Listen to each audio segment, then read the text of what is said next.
les méthodes et l'expérience que j'ai pu acquérir au GIGN au monde de l'entreprise. Et ensuite, la déclinaison, ça va être sur les directions commerciales.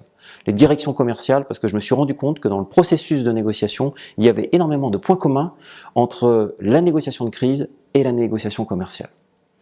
Et donc, c'est comment aider ces directions commerciales ou ces négociateurs d'entreprise à dépasser ce plafond de verre, à aller plus loin, parce que généralement 15% des négociations échouent dû à un manque d'organisation, de préparation ou de comportement, savoir-être, dans ces moments tendus. Dans 80% des cas, ils n'ont pas besoin de moi pour négocier. Par contre, dans les situations difficiles, c'est là où je peux leur apporter des clés et leur donner de la méthode ou de l'organisation de telle sorte à aller plus loin et gagner ces 15% supplémentaires. Une situation difficile ou tendue, ça va être avec une pression de la concurrence importante, avec une pression temporelle importante, ou alors des situations tendues parce que la personnalité de la partie adverse est dite difficile, ou quelquefois on va même jusqu'à pathologique. Et là, parce qu'ils ont un jeu d'acteurs, notamment dans la grande distribution, où ils vont mettre sous pression très importante, très forte, les fournisseurs, c'est comment je résiste au travers de l'organisation, de la méthode ou du comportement, à faire face à cette négociation pour défendre mes marges. Généralement, ça va être des questions comme est-ce que j'ai l'impression que mon chiffre stagne? Est-ce que j'ai un plafond de verre que je n'arrive pas à dépasser?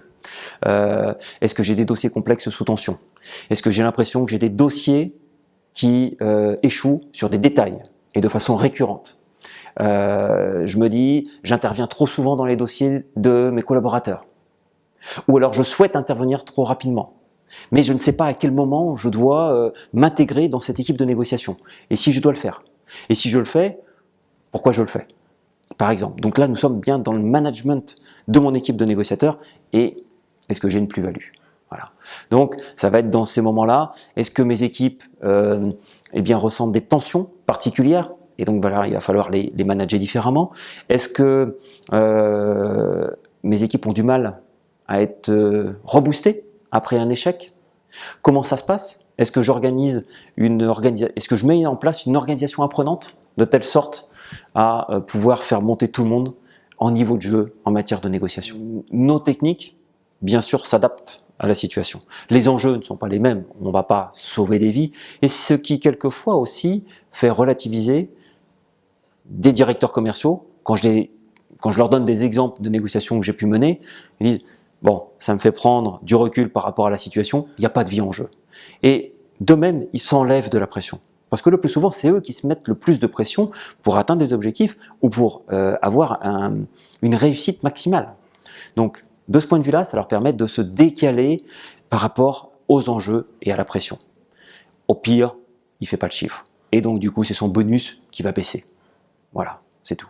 Donc, les enjeux ne sont pas les mêmes, bien entendu. Maintenant, il y a des enjeux financiers très conséquents derrière qui peuvent avoir des conséquences sur des emplois, donc sur la vie d'autres personnes. Justement, c'est comment redonner de l'objectivité à de la subjectivité. C'est-à-dire que quand on est engagé dans ces dossiers, dans ces négociations complexes, quelquefois qu'on traîne depuis plusieurs mois, parce que des fois il y a des processus de négociation très longs, c'est comment j'arrive à leur faire prendre de la hauteur, leur faire définir leurs critères objectifs de j'y vais pas, je continue, j'arrête. Et ça, c'est eux qui ont la réponse, mais par contre, moi, j'aide à leur faire prendre de la hauteur pour prendre cette décision. Et mettre des paramètres factuels de dire est-ce que c'est bon pour moi, est-ce que c'est pas bon pour moi. Et si c'est pas bon pour moi, c'est ok, on arrête. Si je suis mandaté pour accompagner le négociateur, toute la colonne vertébrale de l'entreprise doit être alignée également sur mon emploi. Donc ça veut dire que l'on puisse travailler sur cette organisation et cet alignement des postures et des positions. Parce que une organisation qui n'est pas alignée, l'acheteur ou la partie adverse peut bypasser le négociateur et taper directement le N+1 ou le N+2 et donc du coup obtenir quelque chose que le commercial s'attachait à défendre. Et là, forcément, il y a une décrédibilisation du commercial et ensuite, les objectifs ne sont pas atteints.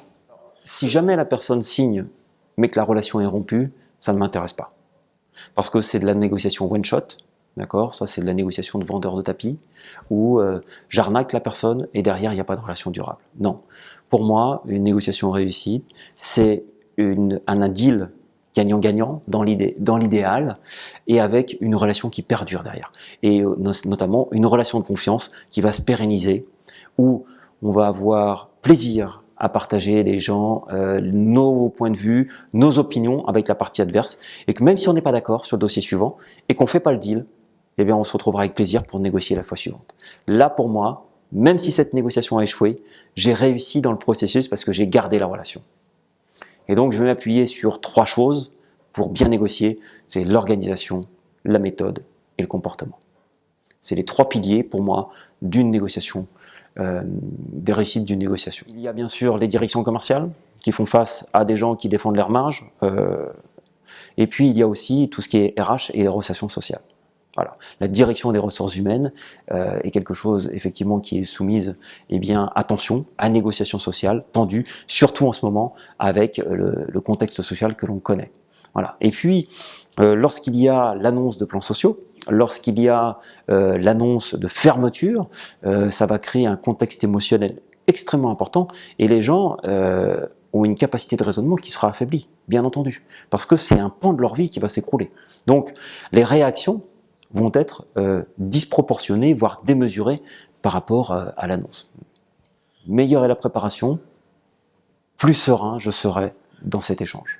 Donc oui, cette première mise en relation est essentielle, car la personne, elle va avoir d'une part une impression, même si c'est au téléphone ou par visio, une impression sonore ou visuelle de comment cette personne me semble solide, quel point de vue, comment elle défend son point de vue, est-ce qu'elle est agressive, pas agressive, est-ce qu'elle est offensive, pas offensive.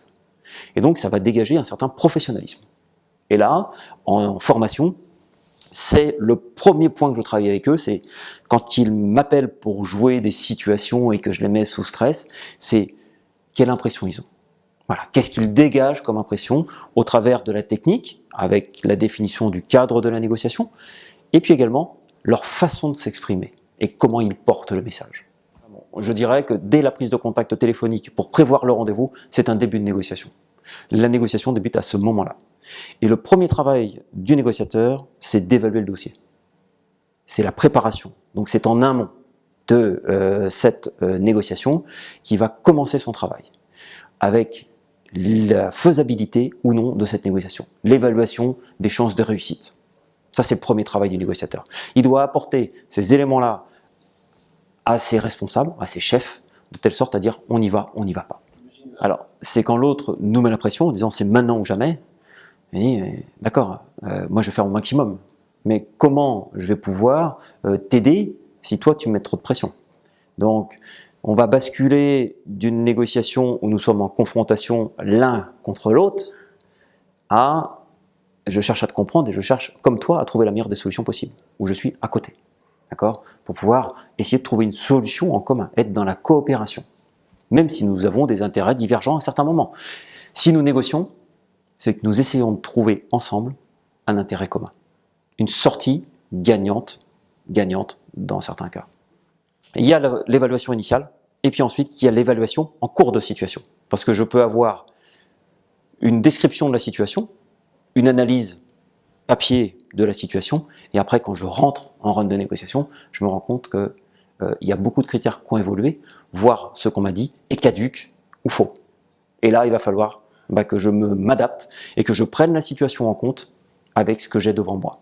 Et c'est là où on va demander une des grandes qualités du négociateur, c'est sa flexibilité psychologique, sa capacité d'adaptation à la situation, mais à la personne qu'il a en face de lui. Il va devoir s'adapter le plus possible. On pourrait imaginer comme ça, mais il y a toujours une part d'émotionnel dans la négociation. Puisque si je satisfais rationnellement la partie adverse, je vais générer chez elle une satisfaction, donc une émotion.